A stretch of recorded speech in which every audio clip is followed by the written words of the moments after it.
What's up, everyone? Welcome back to another review. This time we're taking a look at Dodgeball, a true underdog story starring Vince Vaughn and Ben Stiller. Dodgeball tells the story of Peter LaFleur as he leads a group of misfit dodgeball players in a tournament in Las Vegas in order to take down White Goodman and his elite team of Purple Cobra dodgeball players.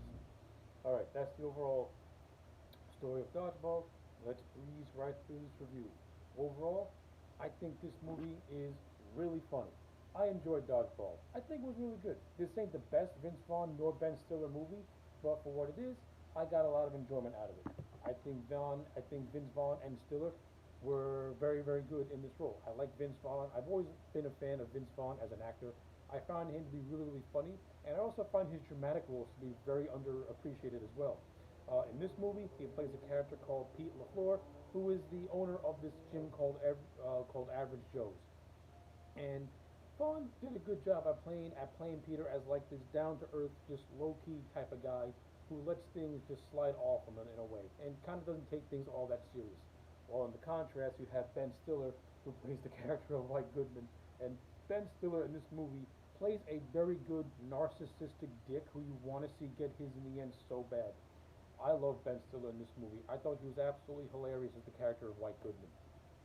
So yeah, Vaughn and Stiller as the co-leads, fantastic. The supporting cast in this movie, you got actors like Justin Long, Joe David Moore, Stephen Root, uh, Christine Taylor, who played the love interest Kate between LaFleur's and White Goodman. I thought she was fine in her role as well. People might remember her as the wedding from the Wedding Singer. I liked her as the character of Kate. I didn't really care for the joke at the end of her being being bisexual. I thought that was kind of just a lame. But in the movie, I thought she was funny, and the whole triangle that goes between her, Vaughn, that goes between the characters of Kate, Pete, and White is actually very entertaining. Kate, she's slightly into the Pete character, but she has complete disdain for White. But White's completely oblivious to it, and still thinks he's going to get her in the end.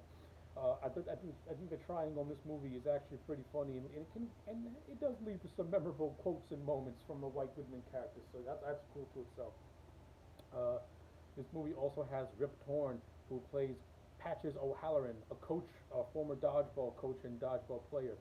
I thought Rip Torn as the older version of O'Halloran was absolutely hysterical, and I enjoyed the cameo of Hank Azaria playing a younger Patches O'Halloran in a tutorial video.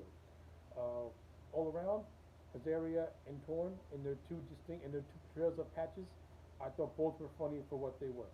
It's always fun to see Hank Azaria. I think he's a very underrated talent. Been a fan of his work.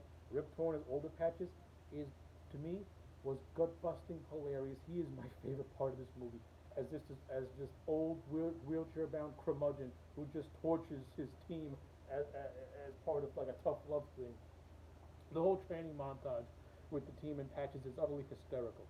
Uh, yeah, I think all that stuff is funny, and I also enjoyed some of the subplots in this movie. Like I like the whole deal of the Justin Long character being in love with this cheerleader named Amber. I thought that was nice, and that was a little bit cute. The whole subplot of the character of Owen, played by Joel David Moore, having a crush on one of White's teammates, who was like this, played by Missy Pyle, and under tons of makeup to make her look ugly as shit. I thought that was okay for what it was as well. Like some of the subplots in this movie, I thought were overall decent. One of the subplots I think could have been expanded upon a little bit more was this whole thing with this character called Pirate Steve, played by Alan Tudyk. He's a guy who believes he's a pirate. Then when you get to the third act, where uh, where White kind of tries to persuade Pete to take a bribe, he kind of lashes out at Steve and tells him, "You're not a pirate." And then Pirate Steve kind of just disappears for the entire dodgeball tournament. And then when he comes back, he's like in normal clothes again. I think he could have done a little bit more with the Pirate Steve character and maybe shell out a little bit more. But the third act of this movie is where it really picks up steam, and that's where the fun really begins. The whole dodgeball tournament, and this of course gives us the combination of Gary Cole and Jason Bateman as the dodgeball commentators, and the bantering between the characters of Cotton and Pepper were utterly hysterical. I thought Cole and Bateman had pretty decent on-screen chemistry with one another as a commentary team. I thought they were actually hysterical, and then Jason Bateman has some of the best lines some of the best lines in this movie. He was hysterical. uh, so yeah, like overall, I enjoyed Dodgeball, a true underdog story. It's not a perfect movie by any stretch of the imagination, but it is a lot of fun, and I got a lot of enjoyment out of it. So with all that being said, I'm going to give this movie a solid 8 out of 10. Dodgeball gets an 8 out of 10. Highly recommend it. Very enjoyable. So yeah, those are my thoughts. Let me know yours in the comment sections down below. Like the video and subscribe, and I'll check you back next time for more.